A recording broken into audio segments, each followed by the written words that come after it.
मुक़द्दस लूका की मार्फत लिखी गई इंजील 12वां बाब और 12वें बाब की 35वीं आयत से 40वीं आयत तक खुदावंद की कलाम मुक़द्दस में से हम पढ़ें। तुम्हारी कमरे बंदी रहें और तुम्हारे चिराग जलते रहें, और तुम उन आदमियों के मानद बनो जो अपने मालिक की राह देखते हों कि वो शादी से कब लौटेगा, ताकि जब वो आकर दरवाज़ा खटखटाए तो फौरन उसके वास्ते खोल दें। मुबारक हैं वो नौकर जिनका मालिक आकर उन्हें जागता पाए। मैं तुमसे सच कहता हूँ कि वो कमर बांधकर उन्हें खाना खाने को उठाएगा और पास आकर उनकी खिदमत करेगा। और अगर वो रात के दूसरे पहर में या तीसरे पहर में आकर उनको ऐसे हाल में पाए तो वो नौकर मुबारक है। लेकिन ये जान रखो कि अगर घर के मालिक को मालूम होता कि चोर किस घड़ी आएगा तो जागता रहता और अपने घर में नकब लगने ना दे। तुम भी तैयार रहो कि जिस घड़ी तुम्हें गुमान भी ना होगा इतने आदम आ जाएगा। पाक कलाम के पढ़े और सुने जाने पर खुदावंद की बरकत। जब हम कलाम को सुनाते हैं सबको उसके ऊपर उतना ही गौर करने की ज़रूरत होती है, अमल करने की ज़रूरत होती है। और फिर दूसरी बात, कभी भी जब हम दूसरों के सामने बैठते हैं हम पारसा ना बने, हम एक आम इंसान बने, कमज़ोर इंसान बने, ताकि हम ये दावे से कह सकें कि यीशु मसीह मेरी खातिर आया। यीशु मसीह ने कहा मैं तंदुरुस्तों के लिए नहीं आया, मैं बल्कि बीमारों के लिए आया। हमें ज़िंदगी में हर लम्हे, हर घड़ी, हर वक्त हमें शाफी की ज़रूरत रहती है। और ये भी याद रखें कि खादमों के ऊपर आम लोगों की निस्बत ज़्यादा आजमाइश रहती है और खादमों को आपकी दुआओं की ज़रूरत होती है। आपको खादमों की दुआओं की और खादमों को आपकी दुआओं की ज़रूरत होगी। हम एक दूसरे की दुआओं के कर्जदार रहते हैं। और आप ये भी याद रखें, अगर आप खादमों के लिए दुआ नहीं करेंगे तो आप खादमों को हमेशा कामिल भी नहीं देख सकते। वो जितना कलाम सुनाएगा, जितनी खिदमत करेगा, उसके लिए उतनी आजमाइश बढ़ेगी। इब्लीस और उसका दुश्मन होगा, उसको आपकी दुआओं की ज़रूरत रहती है बहुत ज़्यादा। खुदावंद यीशु मसीह ने अपने शागिर्दों को कहा तुम्हारी कमरें बंदी रहें और तुम्हारे चिराग जलते रहें। दो बातें, कमरे तुम्हारी बंदी रहें, चिराग तुम्हारे जलते रहें। रोमी जो सिपाही थे ना, ये फ्रॉक पहनते थे, फ्रॉक लाल कलर की, उसके ऊपर जो था ये बेल्ट बांधते थे। अगर वो बेल्ट नहीं बांधेगा, कमर कसेगा नहीं, कमर को बांधेगा नहीं, तो फिर उसका ड्रेस टाइट नहीं हो सकता। वो जंग के लिए या एक सिपाही की तरह वो लड़ने के लिए तैयार नहीं हो सकता। इसलिए सिपाही के लिए ये बहुत ज़्यादा ज़रूरी था कि सिपाही क्या करे, उसकी कमर टाइट हो, कमर कसी हुई हो। यहाँ फिर यहूदी जो थे आम लाइफ में तो चोगा आम पहनते थे, लेकिन जब वो काम करते थे कोई भी काम मेहनत वाला, तो अक्सर वो चोगे को बांध देते थे। चोगा बांध कर ही काम हो सकता है, खुले चोगे से तो काम नहीं हो सकता। वो बांध देते, कस लेते थे, तो फिर वो कोई काम करते थे। खुदावंद यीशु मसीह ने सारे बातों को मद्देनजर रख के रोमी सिपाहियों को, यहूदियों को, तो यीशु ने उनकी नफ्सियात के मुताबिक एक तमसील दी, तुम्हारी कमरें बंदी रहे। यानी वो उनके अंदर लूज कमर का कॉन्सेप्ट था कि लूज कमर में सख्त काम या मेहनत या जंग या सिपाही वाली ड्यूटी नहीं दी जा सकती। तो खुदावंद यीशु मसीह ने इसको मद्देनजर रखे, कहा कि तुम्हारी कमरें कसी रहें और तुम्हारे चिराग जलते रहें। अब कोई सिपाही हो, उसकी चलिए आप रोमी सिपाही लगा लें, कमर उसकी लूज हो, चिराग उसका बुझा हुआ हो, तो बेचारा जंग क्या लड़ेगा, मोहतात क्या होगा, बाखबर क्या होगा, उस घर में हमला हो जाए वो क्या लड़ेगा, क्या करेगा। वो मिसाल दे रहा हूँ। आज मैं एक घर में कलाम सुनाने गया दोपहर में एक दोस्त के घर में, तो एक बड़ा खूबसूरत नौजवान शख्स, बाल बड़े बड़े रखे थे, उसने हेयर बैंड लगाया हुआ था, कानों में उसने बालियाँ टॉप्स पहने हुए थे। इबादत की बातें भी बहुत हैं, कलाम की बातें भी बहुत हैं, कलाम भी बहुत जानता है, और नशा वगैरह कोई नहीं करता, कोई ऐसा बिगड़ा हुआ शख्स नहीं, अच्छा सोबर। लेकिन ये चीज़ें फैशन भी बहुत हैं, कलाम भी बहुत है। तो मैंने उस ऐसे ऐसे नौजवान 2-3 थे उनके घर में, तो मैंने उनको कहा कि भाई देखिए आप इबादत भी करते हैं। नौजवान से मैंने कहा मैं डायरेक्ट बात करूँगा, मैं छुपा के बात नहीं करूँगा कि आपने मुझे बुलाया है, मैं खादम हूँ, मेरा फ़र्ज़ है कि मैं आपको जो बात ज़ाहिर करूँ, ताकि वो जो करने वाली करूँगा तो समझ में आएगा, आईना कैसे नज़र आएगा। मैंने कहा अगर एक गिलास पानी हो, उस एक गिलास पानी में सिर्फ एक तुपका गंदा पानी डाल देंगे, कौन पिएगा? तो मैं भी नहीं पी सकता, वो कोई भी नहीं पिएगा, वो पानी नापाक हो जाएगा, वो गलीज़ हो जाएगा। तो यीशु मसीह इतने खालिस हैं, इतने पाक हैं, वो हमसे जो उम्मीद करते हैं कि हम अपने आप को मुकम्मल तौर पर उसके हुज़ूर पेश करें। अगर जो हम एक वक्त लगता है, ऐसे एकदम नहीं, गलतियाँ, खताएँ, गुनाह, कमज़ोरियाँ, ये बड़ा वक्त लगता है, इनको कुचलने में बड़ा टाइम लग जाता है। लेकिन बंदे के जज्बात सच्चे हों, वो कुचलने के इरादे में हो, उनको छोड़ने के इरादे में हो, तो फिर ठीक है। तुम्हारी कमरें कसी हों और तुम्हारे चिराग जलते हुए हैं। चिराग जो है ना, वो तेल से जलते थे। 10 कमारियों के चिरागों की मिसाल थी। वो चिरागों का दौर था उस टाइम। चिराग, हर जुबान पे लफ्ज़ चिराग, पता नहीं दिन में कोई कितनी बार चिराग कहता होगा, क्योंकि लोगों के घरों में चिराग जलते थे तो रोशनी होती थी। कहाँ जा रहे हो? तेल लेने जा रहा हूँ। काय के लिए? चिरागों में चिराग जलाना, चिराग से तेल लेने जा रहा हूँ। उनके सेवर जो थे वो चिराग ही थे उस टाइम। चिराग चिराग चिराग, कमर कसने का, चिराग का, ये भी बातें सारी आम थी। तो खुदावंद यीशु मसीह ने इनको मद्देनज़र रखकर अपने शागिर्दों को ये सब कुछ सिखाया। चिराग किससे जलते हैं जी? तेल से जलते हैं। वो 5 कवारियों के बाद तेल खत्म हो गया था। तेल किसको जाहिर करते हैं? तेल खुदा के पाक रूह को जाहिर करता है। हमारे चिराग कैसे जलेंगे जिंदगी के? रूह को दोस्तों। हमारे घर के चिराग कैसे जलेंगे? रूह को दोस्तों। घर के अंदर बेहुदा मजाक होंगे ना, तो भी रूह नहीं ठहरेगा। छेड़छाड़ होगी तो भी रूह नहीं ठहरेगा। खुदा का रूह जो है वो तरबियत के ऊपर आशिक है।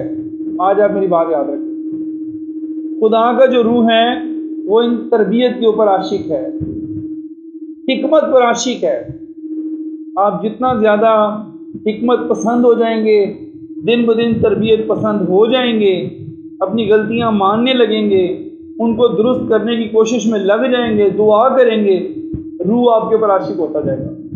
और रूह आपके ऊपर, जैसे रूह पानी पर जुम्बश करता था, वो रूह आपके अंदर भी जुम्बश करेगा, आपके ऊपर भी जुम्बश करेगा, और आपके घर में भी जुम्बश करेगा। तुम्हारी कमरें कसी हों, इसका मतलब ये है कि तुम खिदमत में सुस्त नहीं पड़ना। तुम वो सिपाही वाली पोजीशन में, काम करने वाली पोजीशन में तुम जो है वो रहना तुमने एनी टाइम, 24 घंटे। आप ये ना एक्सपेक्ट करें कि अगर आप ईमानदार हैं, लिखा है जो कोई ईमान लाए उनके दरमियान ये मोजज़ात होंगे। मरकज़ 16 में लिखा है वो तरह तरह की जुबानें बोलेंगे, बदरूहें निकालेंगे, बीमारों पर हाथ रखेंगे तो वो क्या हो जाएंगे? अच्छे हो जाएंगे। तरह तरह की जुबानें बोलेंगे, बीमारों पर हाथ रखेंगे अच्छे हो जाएंगे, बदरूहें निकालेंगे, सांपों को उठा लेंगे, अगर कोई जहरीली चीज़ पी ली तो उनको कुछ ज़रा ना पहुंचेगा। कल रात 1:45 मैं अभी लेटा हुआ था, यहाँ पे तो आंख लग गई। दरवाज़ा नॉक हुआ, मैंने खोला, एक नौजवान, सलाम सर जी, मेरा बड़ा ही दिल कर रहा था आपसे मिलने को। अच्छा भाई आ गए, बड़ा अच्छा मेरा स्टूडेंट है, जानने वाला है। आ गया, बैठा, चाय कह रहा नहीं, खाना कह रहा नहीं, कह रहा मेरा इतना दिल कर रहा था आपसे मिलने को, बड़े दिनों को मिलना नहीं था, टाइम भी ज़्यादा हो गया था, मैं डर रहा था। मैंने कहा भाई डरने वाली क्या बात है, तुम आ जाते, कोई मसला नहीं, फ़ोन कर लेते। तो मैंने कहा चलो सर से मिल लेते हैं। वो 15 मिनट बैठा है, कलाम जी को बातचीत की, चला गया।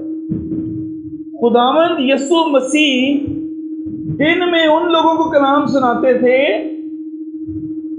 जो घरों में होते हैं, बुजुर्ग, खवातीन, बच्चे, वो दिन में आते थे। और रात को वो लोग आते थे जो दिन में ड्यूटियां करते थे। यीशु मसीह की 24 घंटे की खिदमत थी। निकोदेमुस रात को यीशु मसीह के पास आया है। खादमों के दरवाजे 24 घंटे खिदमत के लिए खुले होने चाहिए।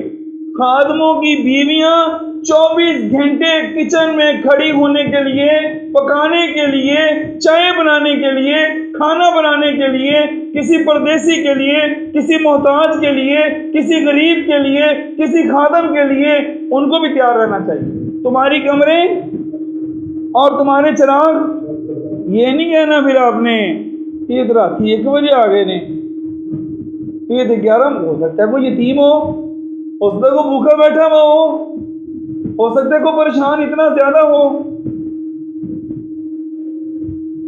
लेकिन मुनासिब रीजन के साथ, बगैर वजह के भी नहीं, मुनासिब सूरत हाल में, मुनासिब रीजन के साथ। मुझे बड़ी खुशी हुई इस नौजवान के साथ। मैंने कहा यार जवान बंदा, बड़ी बात है। और आपको पता है वो जादूगरों के बीच में रह के, जादूगर बन के, वो दुआओं को सीधे वापस आ गया। कह रहा सर जी एक जादूगर का बड़ा फ़ोन आ रहा था गुजरा वाले से, तो मैं उसको मुसलसल मना कर रहा था कि भाई मुझे कह रहा है गुजरा वाले आगे मुझे मिलो। मैंने कहा, मैं उसको कहा कि मेरी ज़िंदगी बदल गई है, तो मैंने कहा उससे क्या मिलना है, मैं सर से जाके मिलता हूँ। और मैंने कहा इसको ब्लॉक करो नंबर को उसके। कमर कसी हो का मतलब क्या है कि तुम लोग एनी टाइम खिदमत के लिए तैयार रहो, एनी टाइम। घर में खिदमत हो, कोई बीमार हो जाए उसका बार बार पूछो हाल, उसको जाके दबाओ, पानी पूछो, चाय पूछो, दवाई पूछो। घर में खिदमत शुरू करो पहले, बाएं खिदमत की ज़रूरत पड़ जाए, और फिर किसी को कलाम की ज़रूरत पड़े उसको आयत सुनाओ, तसल्ली दो, दुआ करो। अगर आप ये ईमान रखते हैं कि यीशु खुदा का बेटा और आपका निजात दहिंदा है, तो ये काफ़ी है किसी की मदद करने के लिए। बस ये सोच ही आपको अच्छा और नेक बना देगी। हम अपनी गलतियां देखते रहते हैं, अपनी गफलतें देखते रहते हैं, हम अपनी मदद नहीं करते, किसी की नहीं, ये नहीं सोचना। यीशु नाम में, लेकिन हम फिर भी एक तरबियत की राह पर हों। आप ईमान लेकर आए हैं ना, आप आम लोग नहीं हैं, और ईमान लाने वालों के दरमियान ये मौत से होंगे। वो मेरे नाम से बदरूहों को निकालेंगे, नई नई जुबानें बोलेंगे, सांपों को उठा लेंगे, और अगर कोई हलाक करने वाली चीज पिएंगे तो उन्हें कुछ जर ना पहुंचेगा। वो बीमारों पर हाथ रखेंगे तो अच्छे हो जाएंगे। आप कहते हैं ना मैं बीमार हूँ, दुखी हूँ, मेरे लिए दुआ कर दें, आपने किसी खादम को पता नहीं देना, आपने कहना आंखें बंद करें। वहां पर आपने सबूत देना कि आप ईमान लेकर आए, ये आपकी ईमान की गवाही है। और काम आपने नहीं करना, काम यीशु ने करना है, काम यीशु के खून ने करना है, काम यीशु की सलीब ने करना है, काम कलाम ने करना है। आपने ईमानदार होने का अपनी जिम्मेदारी पूरी करनी है। आप आंखें बंद करें, हम दुआ करते हैं। तुम्हारे चिराग जलते रहेंगे, 7 चिराग। पहला चिराग है ज़मीर का चिराग, इमसाल 20 की 27। ज़मीर खुदावन का चिराग है जो उसके अंदरूनी हाल को दरियाफ्त करता है। यहाँ पर एक खामोश आवाज है, यहाँ पर एक खामोश आवाज है, और वो ज़मीर है। वो आपको अच्छी राह बताएगा। आप जब बुरा काम करने लगेंगे ना, वो परेशान हो जाएगा, आपको पूरा डिस्टर्ब करके रखेगा। कुछ लोग कहते हैं यार मेरा ज़मीर नहीं मान, मेरा ज़मीर दोबारा नहीं कर रहा, मेरा ज़मीर मान नहीं रहा। कुछ लोग बेईमानी करने लगेंगे ना, फिर वो नहीं रहा, मेरा ज़मीर नहीं। छोटा मोटा झूठ बोल लेंगे, जब को बड़ा झूठ बोल लेंगे ना, आपको नहीं यार मेरा ज़मीर नहीं मान। यार वो सौदे वाले ने 500 एक्स्ट्रा दे दिया है, मेरा ज़मीर नहीं मान, बस वापस करते हैं। खुदा ने हर एक इंसान के अंदर एक रोशनी रखी है उसको गाइड करने के लिए, और वो खुदा का चिराग है। खुदा ने उसके अंदर, उसके ज़हन के अंदर, उसकी ज़िंदगी में एक चिराग रखा हुआ है। और आदमी का ज़मीर खुदावंद का चिराग है जो उसके अंदरूनी हाल को दरियाफ्त करता है। कुछ लोगों ने इस ज़मीर का कत्ल कर दिया है, कहते हैं ना उसका ज़मीर मर गया है। कुछ लोगों ने इस ज़मीर का कत्ल कर दिया है। चोर डाकुओं ने अपने ज़मीर को कत्ल कर दिया, मार दिया, डेड कर दिया। वैसे ज़मीर मरता नहीं, उसके ऊपर उसको मुसलसल नजरअंदाज करके उसको तारीफ करते हैं, उसको निरस आ जाता है। बदकार लोगों ने ज़मीर को कत्ल कर दिया, शराबियों ने अपने ज़मीर को मार दिया, दहशतगर्दों ने अपना ज़मीर मार दिया। बेशुमार लोग अपने माँ बाप को गालियां दे देते हैं, आगे बदतमीजियां करते, गिरेबान पकड़ लेते हैं और अपने ज़मीर को मार दिया। खुदा ने इंसान के अंदर एक ज़मीर रखा है, अगर इंसान अपने ज़मीर को मलामत करे, सॉरी अपने ज़मीर को तारीक करेगा, उसको मार देगा, तो उसकी सारी जिंदगी बेचैन हो जाएगी। बेशुमार लोग कत्ल कर लेते, लेकिन कत्ल करने के बाद कत्ल छुपता नहीं, छुप जाए तो छुपा भी लेता किस तरह से, तो ज़मीर जो है ना वो अंदर ही अंदर खून नहीं बर्दाश्त होता इंसान से। कई लोगों ने 100 कत्ल किया है, बड़े बड़े दहशतगर्दों ने, लेकिन एक वक्त आता है, फिर वो जब वो परेशान होना शुरू होते हैं ना, फिर वो बेचैन हो जाते हैं, बेचैन होते हैं। याद रखें, तुम्हारे चिराग जलते रहते हैं, ये जो ज़मीर का चिराग है ना उसको रोशन रखें। ज़मीर का चिराग जो है उसको रोशन रखें। अगर कोई बेटी अपने वालिदैन से बेवफाई करे या बेटा बेवफाई करे, अपना वो बेटा होने का और वो बेटी होने का हक बेच देती है। आदमी का ज़मीर खुदावंद का चिराग है, फिर वो ज़मीर उसका जो है ना वो उसको घायल कर देता है, तो वो अपने ज़मीर की मलामत को फिर ज़मीर मलामत भी करता रहता है। दूसरा चिराग है जी निजात का चिराग, यसाया 62 की पहली आयत। सिय्योन की खातिर मैं चुप ना रहूंगा और यरूशलेम की खातिर दम ना लूंगा, जब तक उसकी सदाकत नूर की मानित ना चमके और उसकी नजात रोशन चिराग की तरह जलवा गर ना हो। खुदा कह रहे हैं कि मैं सिय्योन की खातिर क्या करूंगा, चुप ना रहूंगा, अपने नबी भेजता रहूंगा, बुजुर्गान दीन को भेजता रहूंगा, अपने बेटे को भेजूंगा, रसूलों को भेजूंगा। सिय्योन की खातिर, यरूशलेम की खातिर मैं चुप ना रहूंगा, मैं कलाम करूंगा, मैं बोलूंगा, जब तक उसकी नजात यानी उसकी सदाकत जो है वो नूर की मानित और उसकी नजात रोशन चिराग की तरह जलवा गर ना हो, मैं चुप नहीं रहूंगा। खुदा जो है वो हमें मौके देता है, खुदा हमसे कलाम करता है, खुदा हमारी निजात के चिराग को रोशन करना चाहता है। हम कलाम क्यों सुनते हैं कि खुदा हमसे बोले और हमारी सदाकत चमकने लग जाए और हमारा निजात का चिराग रोशन हो जाए। रोशन, मैं क्यों कलाम सुना रहा हूं, आपकी निजात का चिराग रोशन हो जाए। खादम क्यों कलाम सुना रहे हैं, खुदा ने बाइबल मुकद्दस क्यों लिखवाई है। खुदा चुप नहीं किया, ये बाइबल मुकद्दस 16 सदियों में लिखी गई है, 40 मुख्तलिफ लोगों से लिखवाई गई है। कोई मछेरा कोई चरवाहा, कोई बादशाह, कोई किसान, कोई कुछ, लेकिन सबकी बातें आज आके एक ही नुक्ते पर, और वो है निजात। तीसरा, बदन का चिराग। लूका 11:34। तेरे बदन का चिराग तेरी आंख है, जब तेरी आंख दुरुस्त है तो तेरा सारा बदन भी रोशन है, और जब आंख खराब है तो तेरा बदन भी तारीफ। याद रखें मेरी बात, बदन के तमाम अज़ाम हिस्से, जो सबसे मुश्किल अज़ाब को काबू करने में है ना, वो इंसान की आंख है।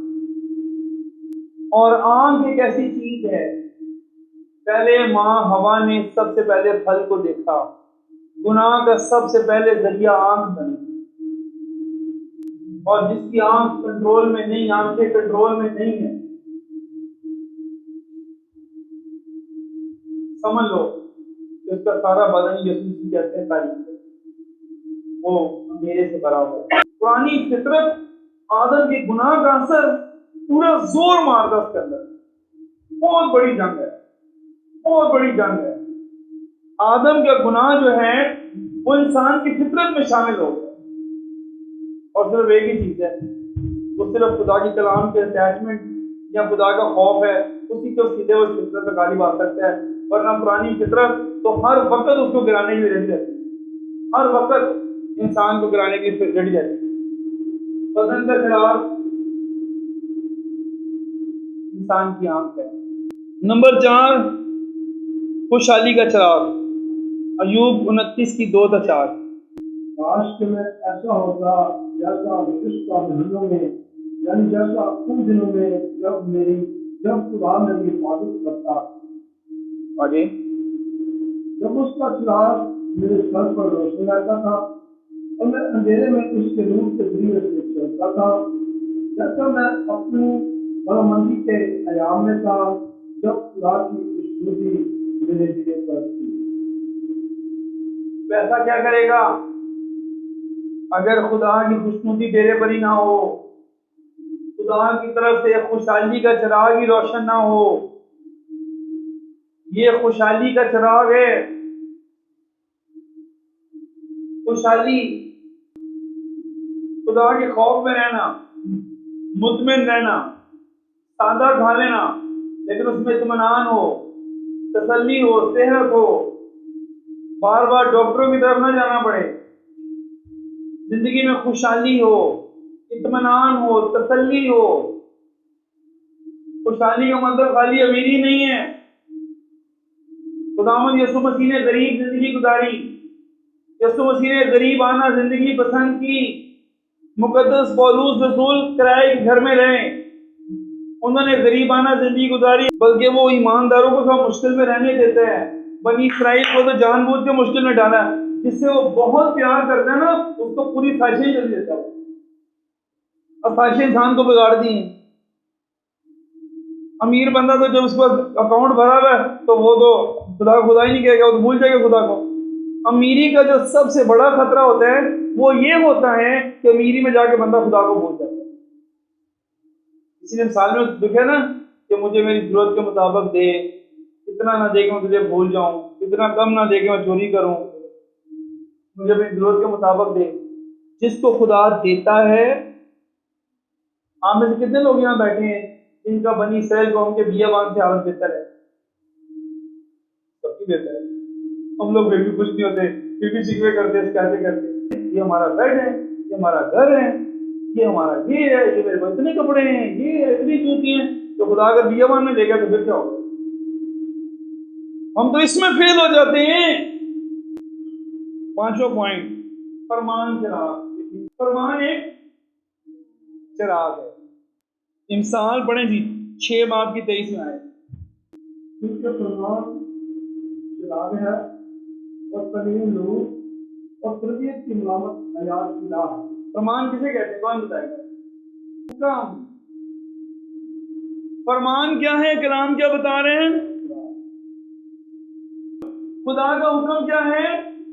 बोले चिराग है। फरमान कह लो या हुक्म कह लो। खुदा का हुक्म क्या है? बाप का हुक्म क्या है? माँ का हुक्म क्या है? उस्ताद का हुक्म क्या है? फरमान एक चिराग। खुदा के अहकाम जो हैं, खुदा का जो हुक्म है, वो हमारे लिए चिराग है। अगर आप खुदा के हुक्म को चिराग लेकर मानेंगे, आप कामयाब होंगे, सारे वादे पूरे होंगे। खुदा के कलाम का चिराग फरमान एक चिराग है, और मुकम्मल तौर पर खुदा का सारा कलाम चिराग है। खुदा का कलाम मुकद्दस एक चिराग है। ज़बूर 119 इसके बाद है। नंबर 7, सादकों का चिराग, मिसाल 13 की 9। अगर आप सदाकत की जिंदगी गुजारते हैं, खुदा में रहकर, सादक जिंदगी एक चिराग है, दूसरों को रोशनी मिलती है। खुदा आपको इस कलाम को इस से करता है।